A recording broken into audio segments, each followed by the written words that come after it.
Welcome to Shatter. Support the channel by liking, commenting, and subscribing. I promise even more interesting stories. She always assumed I'd break quietly. Even when she cheated, she expected me to sit in the background, lick my wounds, and disappear.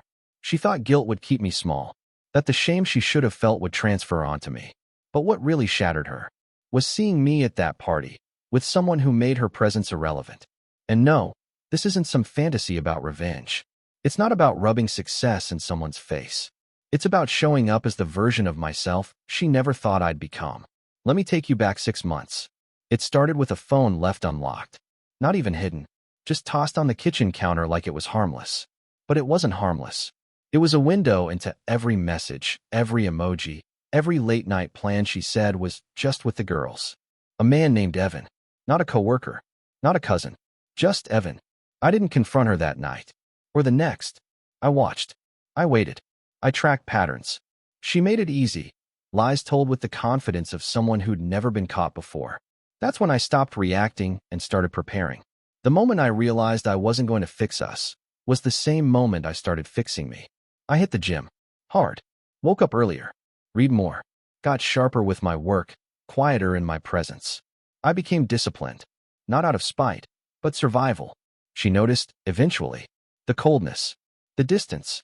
She made a few weak attempts to flirt, to reconnect, to pretend we were fine. I let her. I gave her just enough to believe I was still broken. Then one day, her sister, Taylor, invited both of us to a mutual friend's annual party. Same group we'd seen every year. Same circle, same smiles. But everything had changed. She told Taylor I wouldn't come. He's not really himself these days, she said. She was right. I wasn't. The man she knew, the one who begged, who blamed himself, who apologized for needing love. He was dead, and the man taking his place was coming to that party, with someone who made sure no one looked at my ex the same way again. I didn't rush the plan. This wasn't about finding someone just to make her jealous. That would have been too easy and too weak. No, this had to be real, calculated, calm, the kind of move you only make once, and only when you're no longer emotionally involved. Enter Vanessa. We met at a conference in Dallas. She wasn't flashy. She didn't try to impress. She just had presence. The kind that didn't demand attention, but got it anyway. She laughed with purpose. Spoke like every word had weight. And when she looked at you, you felt seen, without feeling owned. We grabbed dinner after the second day. Talked for hours. She didn't ask about my past, but she saw something was burned there. She never pried. She just said, "You move like someone rebuilding something." I told her I was. A few weeks later, I mentioned the party. She asked if I wanted to go solo or show up strong. I said I wanted to walk in with intention. She smiled. Then let's make it quiet, but unforgettable. The night of the party, I didn't tell anyone I was coming, especially not my ex. I knew she'd be there, wearing something calculated, hair done just right. That blend of effort and denial that says, "I'm fine," while secretly hoping to be seen. I arrived exactly 37 minutes after it started. Walked in with Vanessa on my arm. And everything stopped. You know that hush? The half-second vacuum in a room when something unexpected walks in? That was us. Her friends glanced. Her cousin froze. And her? She stared. But it wasn't anger in her eyes. It wasn't even pain. It was confusion. Because she didn't recognize me anymore. The man beside Vanessa stood straighter. Spoke slower. Looked past her like she wasn't even part of the story. She tried to play it off, laughed a little too loud, leaned too close to the guy next to her, asked a server for another drink she didn't even sip. Vanessa never said a word about it. She didn't need to. Her confidence did the speaking. We made our rounds, spoke to mutuals, took our time, and every now and then, I could feel my ex watching from across the room, trying to understand how I'd become this version of myself without her permission. And that was the moment I knew the power had shifted. Not because I won, but because I stopped playing the game. The conversations that night weren't loud, but they were sharp. People leaned in, glanced over shoulders, whispered in pockets of small talk. Not gossip, exactly, more like quiet recalibration. Everyone had their version of how things ended between me and her, but no one expected the version of me that walked in. She did her best to hold ground, laughed with a bit more teeth, tilted her head just right when talking to the men who used to orbit her like satellites. But I noticed her drink stayed full, and her eyes kept drifting. Every time Vanessa spoke, people leaned closer. She didn't dominate the room. She owned it without needing to. The difference was impossible to miss. My ex used to rely on being the most magnetic woman in a space. She wore charm like armor. But charm fades when it's forced. And hers was cracking. Especially when Vanessa started talking with Taylor, her sister. That was the shift. Taylor wasn't just family. She had been my ex's defender, her echo, her enabler. But that night, she laughed at something Vanessa said, touched her arm, nodded with genuine warmth. And I saw it hit. My ex blinked hard, turned away, left the room for a moment too long. When she came back, she looked like she'd aged 5 years in 20 minutes. She found me near the patio, walked up like it was casual, like she wasn't unraveling inside. Said she was surprised to see me. I just smiled. She asked how I'd been. I said, better. That was it. No explanation. No effort to smooth things out. Just truth, delivered clean. She stood there, silence hanging like smoke between us, until Vanessa returned with drinks. My ex took one long look at her, and I watched something behind her eyes break. Not because Vanessa was younger, not because she looked better, but because Vanessa didn't flinch. She knew who she was. And that kind of presence doesn't compete, it replaces. We stayed a little longer. Long enough to let the night settle. Long enough for the message to land. Then we left. No dramatic exit. No lingering stares. Just movement. And as we walked out, someone near the door said quietly, too loud not to be heard, she really messed that one up. I didn't look back. Because when a man finally becomes untouchable, there's no need to turn around. The party was over. But the aftershocks weren't. The next morning, I woke up to a message from an old mutual friend. Just 5 words. Man, that was something else. No context. No need. He'd seen it. They all had. The woman who once controlled the room now sat in the background of her own story. And what shattered her more than anything? No one rushed to help her rebuild. Because when you spend years diminishing someone, you don't get to act surprised when they grow beyond you. That week, Taylor texted me. Said she was glad to see me doing well. Said Vanessa had real depth. The silence after that said more than any sentence could. My ex had lost more than a partner. She'd lost credibility, respect, and that's something no apology could fix. Meanwhile, Vanessa and I weren't rushing into anything. She wasn't a rebound. She wasn't a statement. She was a mirror I didn't expect, but needed. She reflected the parts of me I'd been ignoring while making someone else comfortable. And now I was starting to enjoy the quiet, the clarity, the weightlessness of no longer managing someone else's expectations. But that didn't stop my ex from trying. A week later, she emailed me. Not a text, not a call, an email. Like we were co-workers. Like our past needed formatting and spacing. She wrote about the party. About how she didn't expect to see me with someone so elegant. Her word, not mine. She said she was happy for me, but hoped I hadn't changed too much. That line, it stayed with me. Because the man she knew, the one who compromised until he vanished into the background, was gone. And the idea that she might still hold a piece of that man was laughable. I didn't respond. Not because I was angry. Because I was done. Done giving her access to parts of me she'd taken for granted. Done translating my peace into something she could manipulate. She left the door open. I burned the blueprint. From that moment on, it wasn't about proving anything. Not to her. Not to anyone. It was about protecting what I'd built.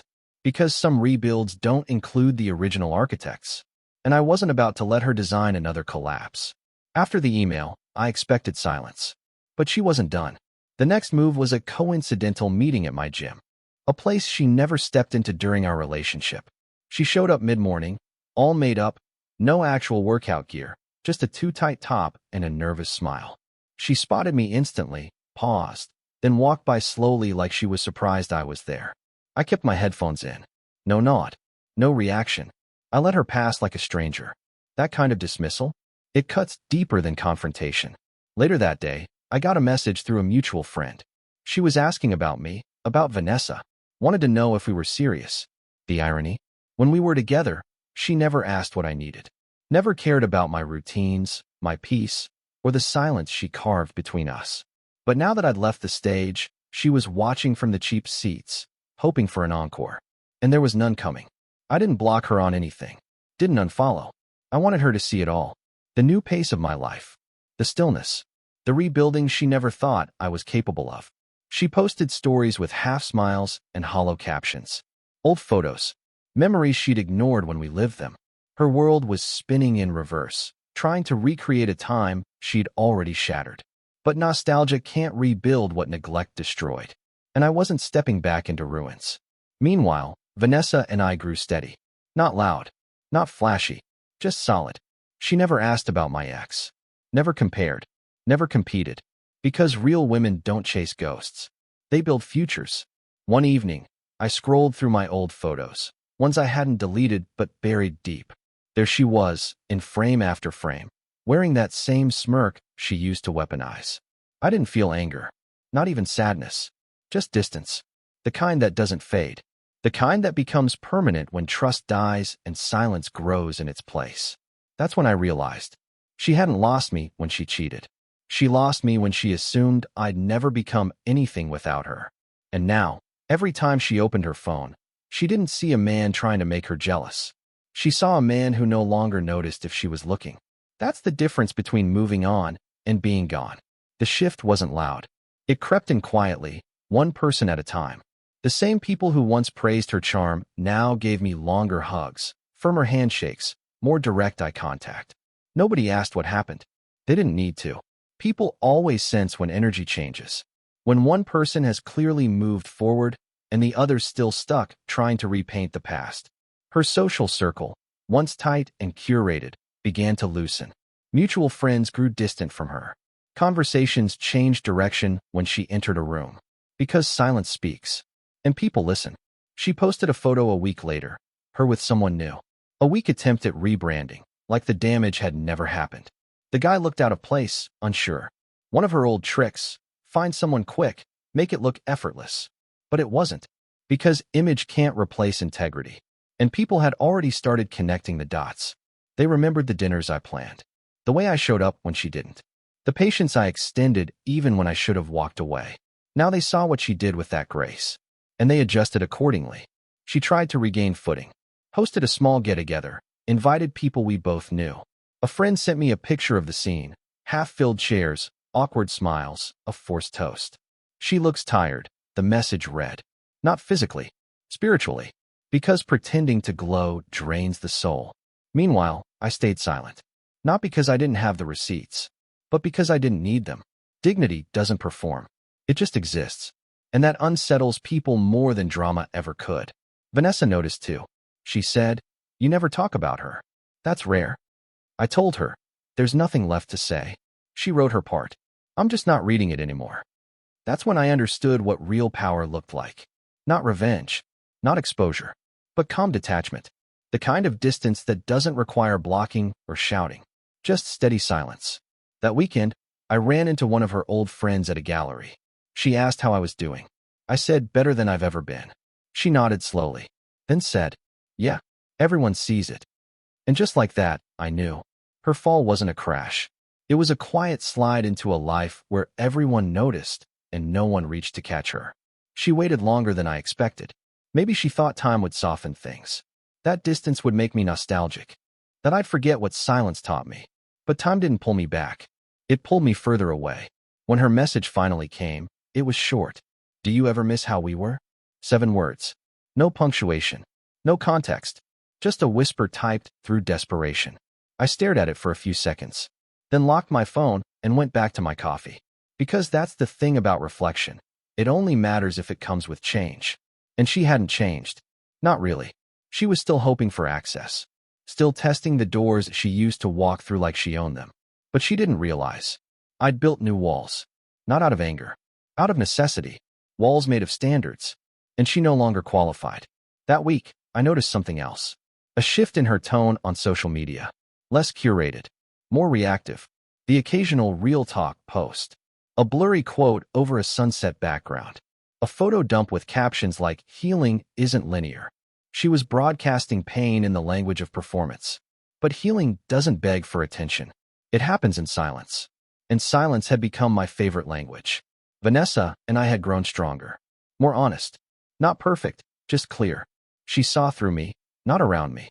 She never asked me to forget, just to stay present. One night, I mentioned the message from my ex. Vanessa just nodded and said, "She's not trying to reconnect. She's trying to see if she still matters. That stuck with me, because that's exactly what it was. A test. One I refused to take. A few days later, I heard from Taylor again. She'd run into my ex at a family thing. Said she was different lately. Quieter. Less sharp. Almost hollow. She's not doing well, Taylor said. But I didn't ask why. Because I already knew. When you lose someone who once fought for you, and you made them feel like a burden, it doesn't just echo. It rewrites everything. Your reflection, your narrative, your worth. And I had become the proof of what she ruined. So I left her message unanswered. Not as a punishment, but as a monument. A quiet reminder that some things, once broken, don't get rebuilt. Not because they can't be, but because the architect finally walked away from the ruins. By now, even she had stopped pretending. The photos slowed. The captions changed. The curated version of her life began to crumble in real time, and the audience she once captivated with filters and staged moments had already moved on. No more living my best life. No more indirect posts. Just digital echoes in a room that used to be crowded. I stayed quiet. Let the silence keep expanding between us like a fault line. What she never understood was that disappearing isn't about absence. It's about presence that no longer needs to explain itself. And people noticed. I'd hear it through others, mutuals, former friends. They'd say she wasn't the same anymore. That she talked less, laughed less, second-guessed everything. One even told me, it's like she lost her edge. She didn't lose her edge. She lost her audience. Because when your entire identity is built on being needed, validated, chased, and the person who used to do all that now looks right through you, that hits harder than betrayal. I didn't know her closure. Because closure, to me, isn't a conversation. It's peace that no longer requires permission. She tried again, this time a long message. Said she'd made mistakes. That maybe she didn't appreciate me enough. That maybe, deep down, she was scared I'd leave, so she sabotaged it first. Classic script. The kind you send when the silence gets too loud. I didn't reply. Not out of spite, but principle. Some things don't deserve acknowledgement. Not because they don't hurt, but because responding validates the wrong battle. And I'd already won mine. Not against her. Against the weaker version of myself that used to tolerate being half-loved. That version no longer existed. The message sat unread for days. Eventually, she unsent it. That was the most honest thing she'd done in years. Because even she knew, this wasn't her story anymore. It was mine. And it was no longer being written for her validation. Only for my own evolution. Vanessa never asked for details. Never asked what I'd do if my ex came back harder, louder, Messier. Because she knew. I don't argue with ghosts. I let them haunt the spaces they created. And I keep moving in silence. Stronger, colder, freer. It happened sooner than I thought. Not a scandal. Not a collapse. Just emptiness. The kind of slow decay that doesn't make headlines, but eats from within. She lost her job. The company restructured, and the people she used to charm had stopped taking her seriously months ago. Someone said she'd grown erratic. Late to meetings. Emotionally unpredictable. A shell of who she used to be. Then came the social slip. They friends, who once flooded her comments with hearts and fire emojis, now barely engaged. The spotlight she once controlled flickered out, not with a bang, but with silence. That's the thing about losing real value. People don't mourn it out loud. They just quietly stop showing up. She moved out of her apartment. Too expensive now. Too full of memories. She downsized, both her lifestyle and her audience. Started posting things that felt more like cries for validation than confidence. One photo caught my eye. It was her sitting alone in a coffee shop. No caption, just the look on her face. Tight smile, tired eyes. I stared at it for a second and felt nothing. Not pity, not pride, just confirmation. This was the end she'd written with her choices. The slow unraveling not from my revenge, but from her own hands. She thought she could come back whenever she wanted. That the man she left behind would still be standing in place, waiting to be needed again. But I wasn't there. Not emotionally. Not mentally. Not anywhere she could reach. I'd rebuilt everything. From the way I wake up to the way I walk into a room. My routine had no room for her chaos. My peace had no space for her echoes. She tried again, once more. A final message. Said she was really struggling. That she hoped we could talk. That maybe we could at least find peace. But I already had peace. And I wasn't about to sacrifice it for a moment of borrowed emotion. So I deleted the message. No reply. No reaction. Just a clean exit. Because sometimes the most powerful thing you can say is nothing. Some people leave loud. Slam doors. Break things. Make a scene. I left quietly. And somehow, that echoed louder than anything else. There was no speech. No breakdown. No closure ceremony. Just the clean shift from who I was to who I became. A man she no longer had access to. A man who no longer flinched when her name was mentioned. Who no longer paused before walking into the spaces they once shared. Because her ghost didn't haunt me anymore. It taught me that survival isn't enough. You rebuild. You evolve. You move in silence so powerfully that even your absence speaks volumes. She tried one last time. I didn't even open the message. Because by then, even she knew it wasn't about getting me back. It was about trying to find herself in the reflection of the man she threw away. And all she saw was someone who'd outgrown her. Vanessa and I kept moving forward. She never asked to be part of the healing. She just stayed solid through it. Never pressed for answers. Never needed to win. Because real strength doesn't compete with ghosts. It simply outlasts them. We traveled more. Talked less about the past. Built new patterns. My life finally felt like it was mine again. The peace wasn't loud, but it was permanent. And peace is what you choose when you're finally done performing for people who preferred your silence over your truth. Some nights, I drive past old places. The cafe where my ex once said I was too comfortable. The sidewalk where she walked ahead of me, texting someone else while I carried the groceries. The building where I waited for hours after she forgot we had dinner plans. But I don't stop. I don't need to. Because I'm no longer trying to change the story. I just finished writing mine. And in the last scene, she's not in it.